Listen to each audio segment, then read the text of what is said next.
জলবায়ু পরিবর্তন একটা বিরাট ব্যাপার।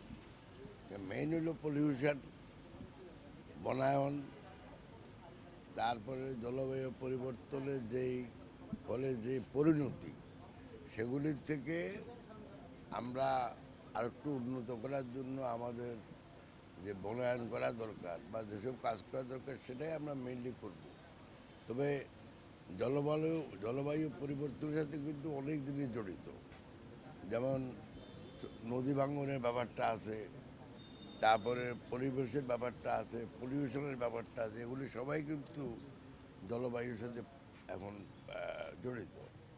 তো আমাদের প্রায়োরিটি হবে জলবায়ু পরিবর্তনের ফলে যেই পরিণতির শিকার আমাদের দেশের লোকজন, তাদের সেই পরিণতি থেকে কিছু লাঘব করা। আর এছাড়া যেগুলো আছে বনায়নের মাধ্যমে কিছু করা যাবে, পরিবেশন কন্ট্রোল করা আপনার কিছু করা যাবে। এখন প্রবলেম হইল আমাদের দেশের কাঠামোর একটু অভাব আছে। যেমন আপনার ধরেন গার্বেজ, ময়লা আবর্জনা, এগুলি তো পরিবেশ মন্ত্রণালয়ের কাজ না এগুলি রিমুভ করা।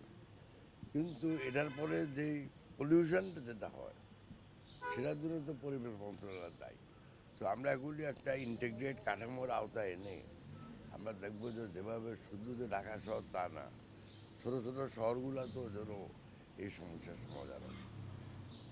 শুনুন, এখন আগেরগুলো তো আমি এখনও দেখিনি, পরেরগুলো নিয়ে আমরা কথাবার্তা বলতেছি যেন এই সমস্ত জিনিসগুলো আগে আমরা 180 দিনের একটা অ্যাকশন প্ল্যান বানাচ্ছি। তারপর আমাদের বৃক্ষরোপণ একটা বড় কর্মসূচি আছে। সেই বৃক্ষরোপণ কর্মসূচি আমাদের শুরু হবে মে মাসের 20-22 তারিখ থেকে, সেটা চলবে আগস্ট মাসের প্রথম সপ্তাহ পর্যন্ত। তো বৃক্ষরোপণের সাথেও কিন্তু জলবায়ু পরিবর্তনের যেই ব্যাপারটা আছে এটা জড়িত। তো আমি মনে করি যে লুটপাট যাই হয়েছে, ভবিষ্যতে ইনশাল্লাহ লুটপাট হবে না। এবং পুরানো দিনে যেসব প্রজেক্টের কথা আপনি বললেন, যদি সেগুলি যথাযথভাবে কাজ না হয়, সেগুলির জন্য কাউকে না কাউকে দায়বদ্ধ করা হবে। শুনুন, সরকার তো সবসময় চায় যে দেশের পরিবেশ উন্নত হোক। কিন্তু এত তো সত্ত্বেও তো আমরা দেখি যে ঢাকা শহরের পলিউশন লেভেল পৃথিবীর সবচেয়ে খারাপ। তো এখন সরকার কী চায়, জনগণ কী চায়, সেটা আপনিও জানেন, আমিও জানি।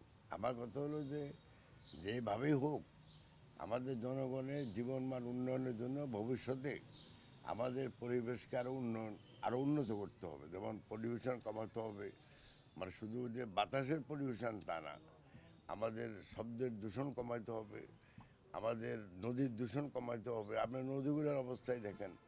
তো এখন আগের কাউকে দোষ দিয়ে তো লাভ নাই।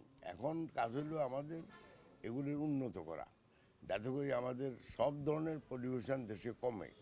কারণ পলিউশন দেশের অর্থনীতিকেও ক্ষতিগ্রস্ত করে, মানুষের জীবনমানকেও ক্ষতিগ্রস্ত করে। একটা স্টাডিতে আমি দেখছি বাংলাদেশে অ্যাভারেজ লোকের জীবন বা আয়ু প্রায় 2-3 বছর কমে যাচ্ছে বিকজ অফ দ্য পলিউশন।